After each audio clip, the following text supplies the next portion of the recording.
The catcher position has to be the single toughest position to play in the game of baseball. Simply being able to catch pitches from an MLB pitcher is hard enough and requires elite hand-eye coordination, but they also have to call pitches, manage a staff, be quick and explosive, and have a strong and accurate throwing arm, all while exposed to an array of foul tips ripped into their head and body throughout the game. It's a position that requires an insane amount of physical and mental toughness. I played catcher in one Little League game and told my coach, never again.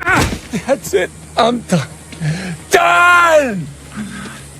Done! Today, I'm going to be ranking my top 15 greatest MLB catchers in the history of the game. These are the toughest of the tough and best of the best. And I'm taking into account not only how good they were defensively and offensively, but also their leadership skills with bonus consideration for World Series rings. But before getting into the top 15, I have one massive honorable mention who definitely belongs somewhere in the top 10, maybe even number 1, but it's hard to know exactly where to rank him since he was never allowed to play alongside other legendary major leaguers. And of course, I'm talking about Josh Gibson.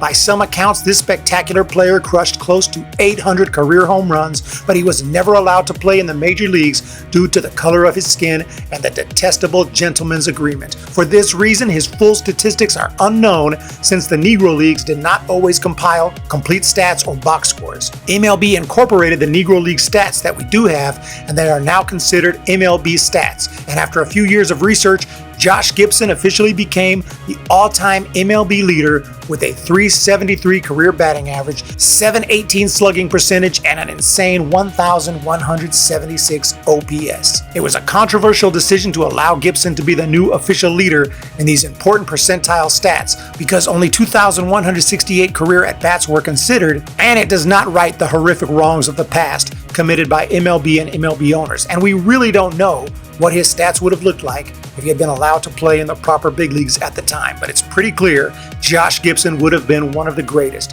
He was known as the Black Babe Ruth, although some that saw both play called Ruth the White Josh Gibson. Gibson won consecutive Triple Crowns, leading his league in homers, RBIs, and batting average, and was number 1 in home runs 11 times. His home run to at-bat ratio was even better than Babe Ruth's. Those who watched him play marveled at his incredible power and pure hitting ability, but he was also a good catcher who started his career as an average defender but improved along the way. He had a powerful arm and was a fantastic handler of his pitching staff. Sadly, he was diagnosed with a brain tumor in 1943, but still played 4 more seasons, leading his league in homers each time. Gibson passed away in January of 1947 at just 35 years of age.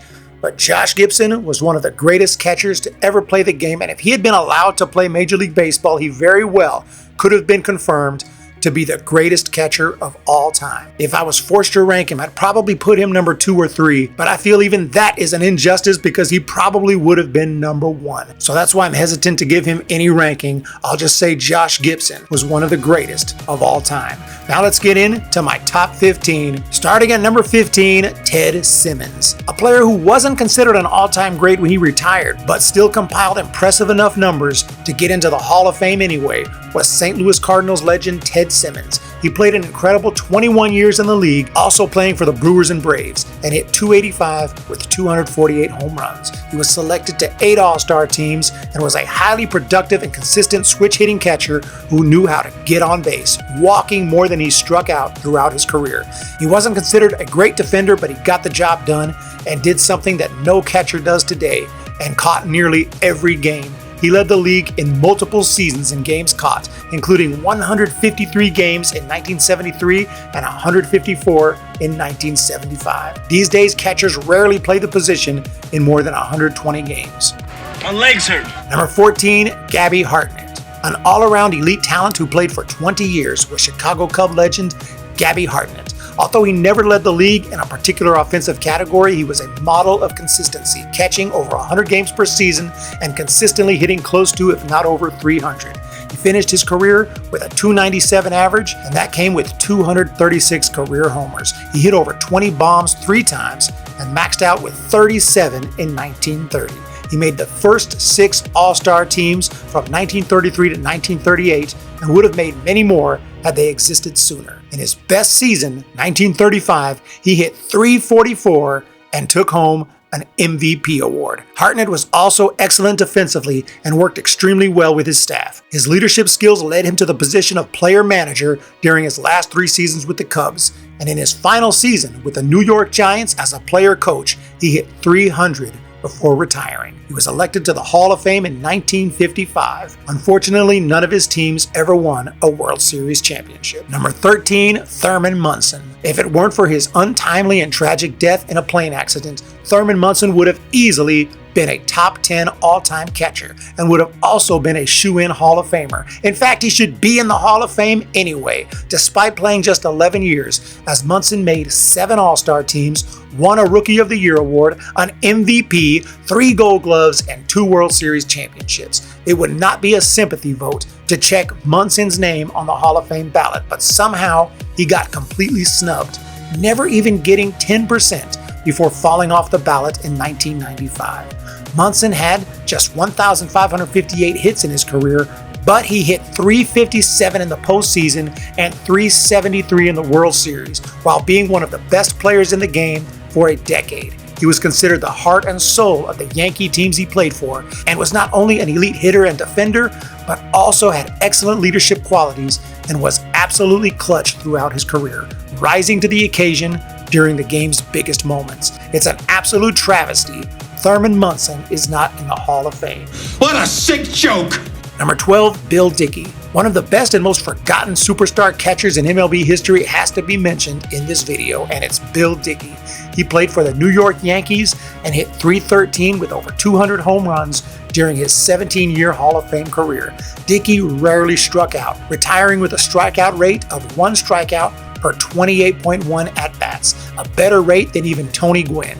He made 11 All-Star teams, including a streak of 8 in a row, which was interrupted by World War II, and he missed 2 full seasons serving in the Navy before returning in 1946 when he became a player manager. Dickey made 9 World Series appearances and won 8 total championships. He was known for his reserved personality, which earned him the nickname the man nobody knows, but he was one of the great players of his time and also one of the most underrated, as his name is rarely mentioned alongside other Yankee greats that he played with, such as Babe Ruth and Lou Gehrig. Number 11, Yadier Molina. Next up is a recent legend who played for 19 years in the big leagues and retired at number 1 among catchers in putouts and number 2 with 130 defensive runs saved. He also ranks 4th all-time in games played as a catcher. Yadier Molina was absolutely elite defensively, throwing out over 40% of would-be base stealers. He also caught the 4th most games of all time, an incredible feat considering he played so recently. There was nobody better as a defensive catcher during most of Molina's career, but he was also solid with the bat and compiled 2,100 hits and 150 bombs, maxing out with 22 in 2012. And although his offensive numbers don't jump off the page, he was a clutch hitter with several key hits during the postseason. Molina made 10 All-Star teams and won 9 Gold Gloves, 4 Platinum Gloves, 2 World Series, and a Silver Slugger. He's a future Hall of Famer who played his entire career with the St. Louis Cardinals and will definitely go down in history as one of the greatest catchers ever. Number 10, Mickey Cochrane. Although he only played 12 years in the league, Mickey Cochrane retired as one of the greatest catchers to ever play. He was promoted to the big leagues with the Philadelphia A's after just 1 year in the minors and immediately became a star, hitting .331 and finishing 10th for the MVP. He went on to win the MVP in 1928 with the A's and again in 1934 with the Tigers. He also led his teams to 3 World Series championships, once as a player manager in 1935. He made 2 All-Star teams in 34 and 35 and would have made many more had they existed sooner. His career was cut short after he was hit in the head, which might have been intentional since he had just homered in his previous at-bat. Cochrane almost died from the injury and was ordered to never play again by doctors. He retired with a career average of .320 and an .897 OPS. Number 9, Buster Posey. Up next, we have the 7-time All-Star and 5-time Silver Slugger, Buster Posey, who played his first full MLB season in 2010 and immediately propelled the Giants to their first World Series championship in the city of San Francisco. He hit .305 with 18 home runs in the regular season, won the Rookie of the Year, then hit .300 in the World Series with a home run. But more importantly, he excelled defensively and showed amazing leadership skills, handling one of the best pitching staffs in the game. After a gruesome injury in 2011, he bounced back huge in 2012, winning the MVP and Comeback Player of the Year awards, hitting a league-leading .336, crushing 24 bombs, then leading his team once again to a world title, crushing 3 home runs in the postseason, including a dramatic grand slam in Cincinnati to help the Giants come back from an 0-2 deficit in the series to win 3 games on the road and move to the next round. He continued to hit year after year and defend at an elite level, and his team won a 3rd world title in 2014. Posey opted out of the 2020 season due to the pandemic, but returned in 2021 to hit .304 with 18 home runs, winning his 2nd Comeback Player of the Year award while helping the Giants win a franchise record 107 games before his somewhat surprising retirement.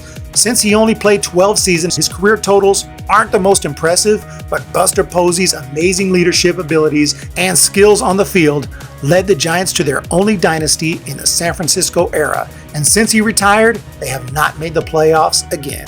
So, the Giants called on Buster to be their president of baseball operations, and we'll see if he has as much success in the front office as he had on the field. Number 8, Joe Mauer. Mauer only comes in this low because he was a catcher for the first 10 years of his career before moving to first base for the final 5. But it was during those 10 years, Mauer became one of the best in the game. He was one of the greatest contact hitters to ever play catcher and became the first and still only American League catcher to win a batting title when he hit .347 in 2006. And that was just the first of 3 batting titles. In 2009, he hit an incredible .365 with 28 bombs and an OPS of 1,031.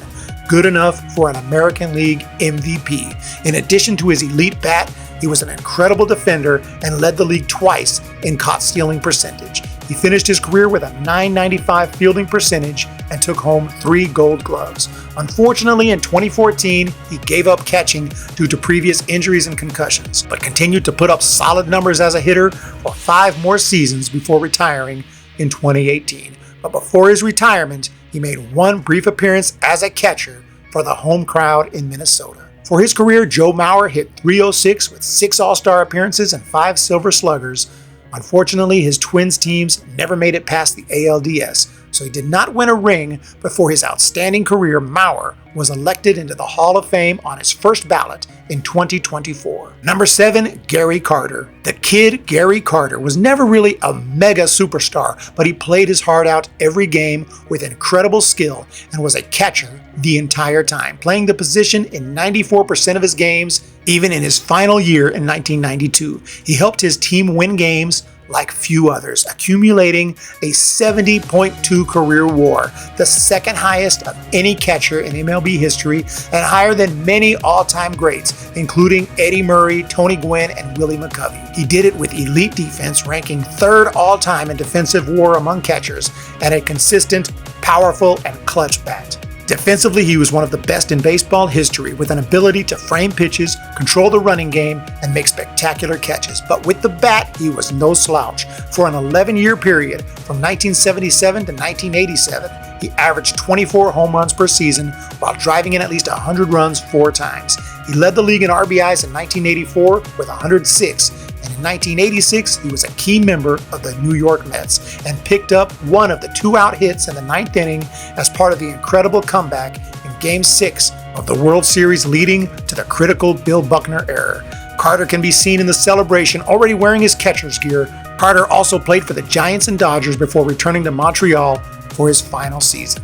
All told, he had 2,092 hits, 324 home runs, 11 All-Star appearances, and 3 Gold Gloves, but it was his consistency, clutch moments, leadership, and overall positive impact on the game during his 19-year career that got him into the Hall of Fame. Number 6, Roy Campanella.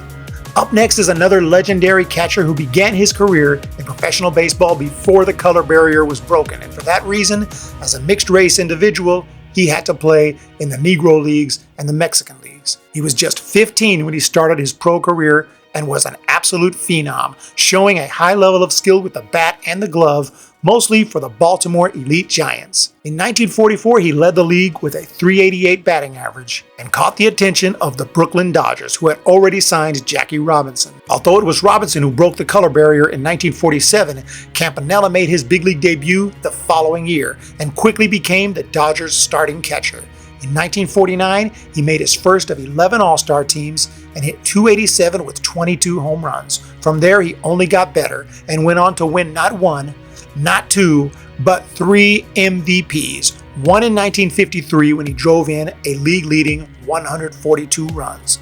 He smashed 41 home runs, 40 as a catcher, an MLB record that remained until 1996 when Todd Hundley hit 41. But his most impressive statistic might be a defensive one. Roy Campanella threw out 57% of would-be base stealers in his career, the highest percentage of any catcher in MLB history. Sadly, he played his last game at just 35 years of age because of an automobile accident that resulted in a broken neck and paralysis from the shoulders down. But despite a late start and early end to his MLB career, Campanella retired as a 3-time MVP with multiple Major League Baseball records. It's inexplicable that it took 5 years, but he was eventually elected to the Hall of Fame. Number 5, Mike Piazza. The 1,390th pick in the 1988 MLB draft was a young junior college first baseman named Mike Piazza, who was only drafted as a favor because his father knew Tommy Lasorda. Lasorda suggested that Piazza convert to a catcher. He showed immense talent in the minor leagues, crushing 29 home runs in High A Bakersfield in '91. Piazza then tore it up in AA and AAA, forcing a promotion to the big leagues. And in 1993, he hit .318 with 35 bombs, becoming an instant superstar, winning the Rookie of the Year award. Piazza made 10 straight All-Star teams and became one of the greatest power-hitting catchers in the history of the game. His defense wasn't always elite, and he didn't have the best throwing arm, but he could block balls, frame pitches, and call a solid game. As a hitter, he still holds the all-time record with 399 home runs as a catcher and is tied with Bill Dickey with a .313 career batting average at the position. He hit 427 total homers in his career, but perhaps none were more memorable than the shot he hit as a New York Met in the first game in New York after the 9/11 attacks.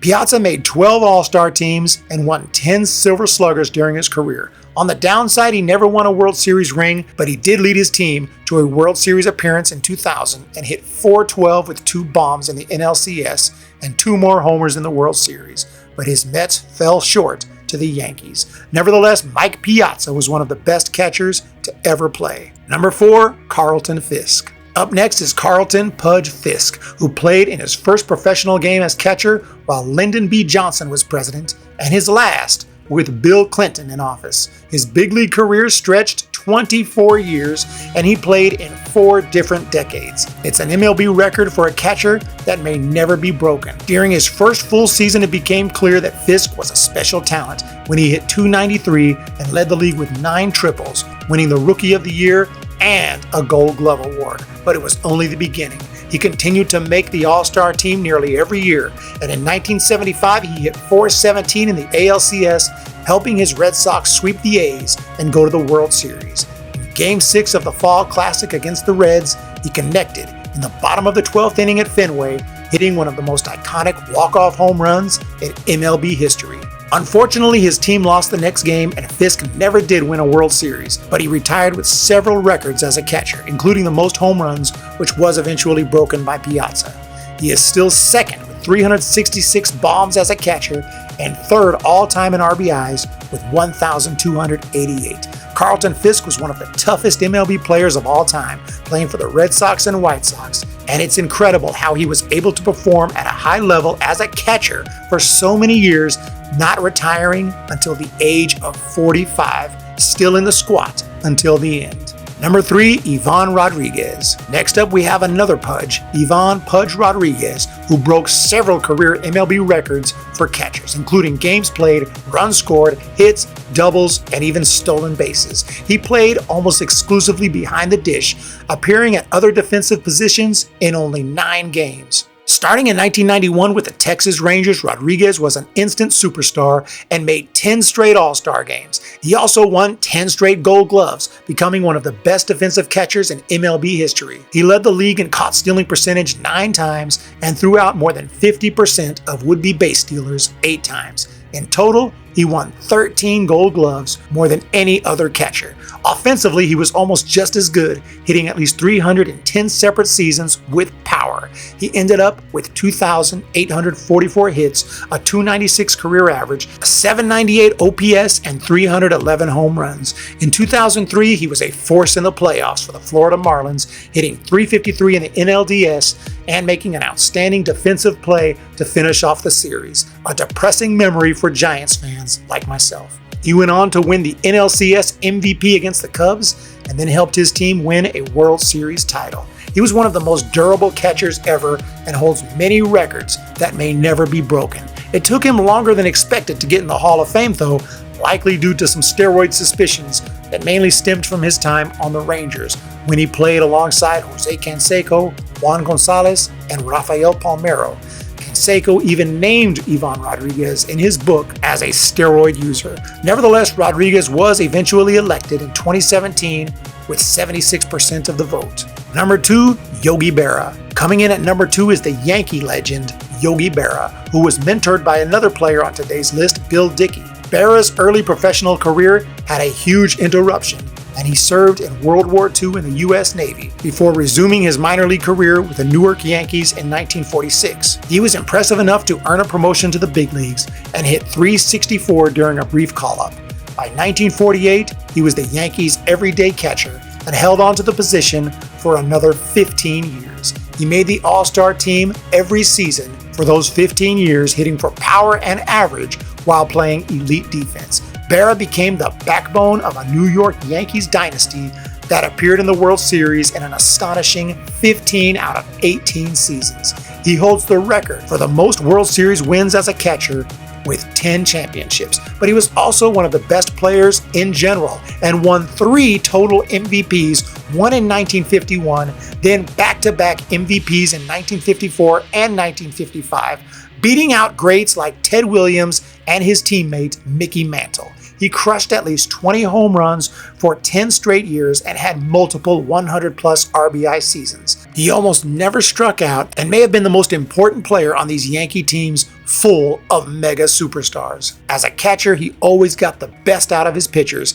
and caught Don Larson's perfect game in the 1956 World Series. At one point, Berra played in 148 consecutive games without making an error. He was a consistent and healthy producer who played in at least 119 games per season for 14 straight years. And although he was on extremely stacked New York Yankees teams, there's no way those teams would have won as many championships without the great Yogi Berra. When you come to the fork, you don't take it. Number 1, Johnny Bench. But coming in at number 1 as the greatest catcher in MLB history is, of course, Johnny Bench, the Cincinnati Reds legend who played 17 years in the big leagues and became the leader of the Big Red Machine, the Reds teams that dominated the National League in the mid-70s. Bench played his first full season in 1968 and became the first catcher to win the NL Rookie of the Year award, hitting .275 with 15 homers. His defensive capabilities were absolutely amazing, and he led the league in putouts and assists. In 1969, he threw out a league-leading 57.1% of base runners, and offensively, he hit .293 with 26 homers. And then he got even better in 1970 when he crushed a league-leading 45 home runs, driving in 148 runs, easily taking home the MVP award. And he also led his team to the World Series, but the Reds lost that year to Baltimore. Still, an absolute superstar was born, and Johnny Bench continued to dominate offensively and defensively, winning another MVP in 1972, making 14 All-Star games, and winning 10 Gold Gloves. The Reds made it back to the postseason several times and finally won it all in 1975. In '76, they repeated as champions, and Bench was absolutely unstoppable, hitting .533 with 2 home runs in the World Series. He obviously won World Series MVP honors. He was an elite and clutch player who would always rise to the occasion, and even hit a game-tying home run in his last major league game. You have made this day complete You have made it better than I could have ever written a script for. I thank you so much. My family thanks you. I appreciate you. And I'm going to try like hell to play good for you tonight. Thank you. There it is. Deep to left. Cruz going back. And it's gone. Oh, my. A home run for Bench on his night. Look at John. Bench hit 356 home runs as a catcher and is still in the top 5 in multiple offensive and defensive categories. And as an overall contributor and leader at the position, there was no one better than Johnny Bench. So he comes in at number 1. And that does it for today's video on the top 15 catchers in MLB history. Let me know your thoughts in the comment section down below. Where do you agree? Where do you disagree? And who did I leave out that I should have mentioned? And also let me know, who do I remove to make room for that guy? Let me know down below. Thanks for checking out the video. And if you want to check out another one, click one of those videos above. Have a great day, and we'll talk to you in the next one.